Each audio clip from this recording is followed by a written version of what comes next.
البحار باغ خصال محمد من علينا ربنا إذ بعث محمد أيده بأيده أيدنا بأحمد أرسله مبشرا أرسله ممجدا صلوا عليه دائما صلوا عليه سرمدا صلى الله على النبي الأمي وآله صلى الله عليه وسلم صلاة وسلام عليك يا سيدي يا رسول اللہ۔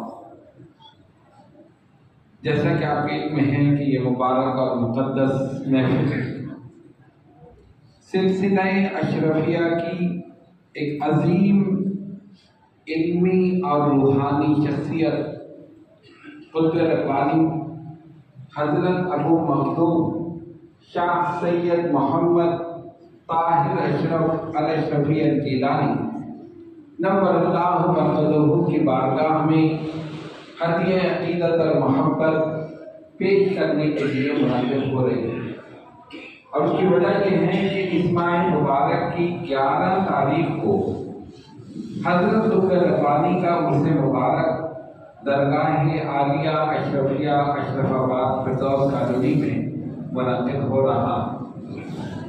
اسی مناسبت سے اس درس قرآن کی محفل کو حضرت کی نسبت سے ان کی طرف کیا گیا ہے۔ ہم آپ کے سامنے آپ کی حیات مبارکہ کے چند گوشے پیش کریں گے۔ وما توفیقی الا باللہ العلی العظیم۔ کچھ ولی وہ ہیں جو عبادت و ریاضت کر کے، مجاہدہ کر کے، تقوی و پرہیزگاری اختیار کر کے پھر ولایت کے کسی مقام پر پہنچے، اور کچھ وہ ہیں جو وہیں سے مگرمچھ نے منہ نکالا اور اس کے بعد ادھر ادھر دیکھا اور واپس چلا گیا۔ ادھر وہ واپس جا رہا ہے، ادھر حکم ہو رہا ہے جاؤ پھر کھڑے ہو جاؤ۔ کسی میں ہمت ہے اتنی کہ مگرمچھ نکل آئے اور جب واپس جا رہا ہو آپ سے کہیں کہ جا کے کھڑے ہو جاؤ؟ کہتے میں تو نہیں کھڑا ہوں کہ پلٹ کے دوبارہ نہیں آنا۔ لیکن وہی بات ہے، اللہ تبارک و تعالیٰ جب کسی کو کچھ بنانا چاہتا ہے صلاحیتیں پہلے ہی پیدا فرما دیتا، کہا ٹھیک ہے، اسی وقت جا کر کھڑے ہو اسی مقام پر۔ اب خوف ہو سکتا ہے کہ پانی کے اندر اندر آ کے پکڑ لیں، 9 سال کا بچہ، لیکن استقامت، کھڑے ہو گئے جا کر۔ والد گرامی بیٹھے ساحل پر، آدھا گھنٹہ گزرا، دوبارہ آواز آئی باہر نکلو مگرمچھ آ رہا۔ اب کیسے وہ بالکل پانی کے اندر اندر آئے۔ والد گرامی نے کہا جلدی آؤ۔ تیزی میں کیا آئی تو ایک مچھلی پیر کے نیچے آئی اور اس نے تلوے کا گوشت کھا لیا، کاٹ لیا پیر۔ اب جب یہ ساحل پہ پہنچے تو ادھر مگرمچھ نے منہ نکالا، ادھر ادھر دیکھا اور دوبارہ ڈبکی لگائی، چلا گیا۔ لیکن ادھر کیا پیر سے خون بہ رہا، پیر زخمی ہو گیا۔ اب کیا کریں؟ نہ کوئی پٹی ہے، نہ کوئی مرہم ہے، نہ کوئی دوا ہے، نہ کوئی ڈاکٹر ہے۔ والد گرامی نے اپنی پگڑی اتاری، اسی کو پیر پہ باندھ دیا، کپڑا پھاڑ کے پیر کو باندھ دیا، کہا جاؤ پھر کھڑے ہو جاؤ۔ اب آپ غور کریں، زخمی حالت میں کوئی اور ہو تو بھاگ جائے، کہا نہیں یہ پورا کرنا ہے، اس لیے کہ اگر ادھورا چھوڑ دیا تو چلا پلٹ جائے گا۔ 38واں دن ہے، 2 دن باقی ہیں۔ کہا ٹھیک ہے، پھر گئے اور کھڑے ہوئے، اور اسی زخمی حالت میں مزید 1 گھنٹے کھڑے رہے، جس میں کشش ہو گئی، پبلک گزر ہی جائے گی۔ انہوں نے کہا نہیں جی نہیں، بس اب بہت ہو گیا، میرا تو اپنا حلقہ ختم ہو جائے گا۔ فرمایا میں کہاں جاؤں، یہاں میرا کوئی جاننے والا نہیں جی نہیں، آپ کہیں بھی جائیں، بھائی آپ مجھے لے کر آئے تھے، میں نے آپ سے کہا تھا کلکتے میں میرا کوئی جاننے والا نہیں جی بس آپ چلے جائیں۔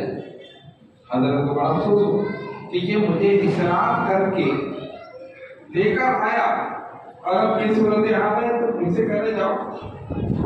حضرت کو مہربانی فرماتے جب اس نے یہ کہا تو میری غیرت نے گوارا نہ کیا کہ 1 منٹ بھی رکوں۔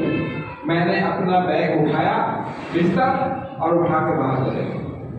اب آپ ذرا سے غور کریں، کوئی آپ کو کسی شہر لے جائے جہاں آپ کا کوئی جاننے والا نہ ہو، اور 2 دن کے بعد آپ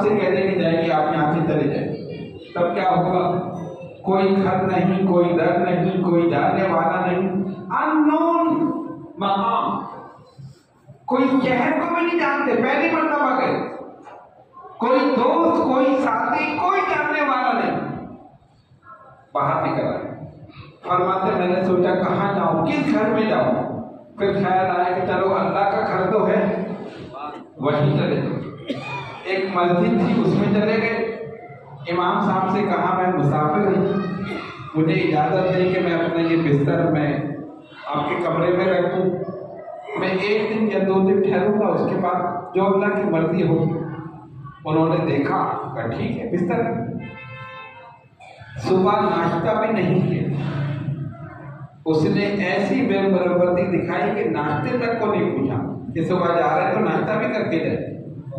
حضرت فرماتے بغیر ناشتے کے نکلے، مسجد میں امام صاحب کے حجرے میں اپنا بستر رکھا اور مسجد میں آ کر بیٹھ گئے۔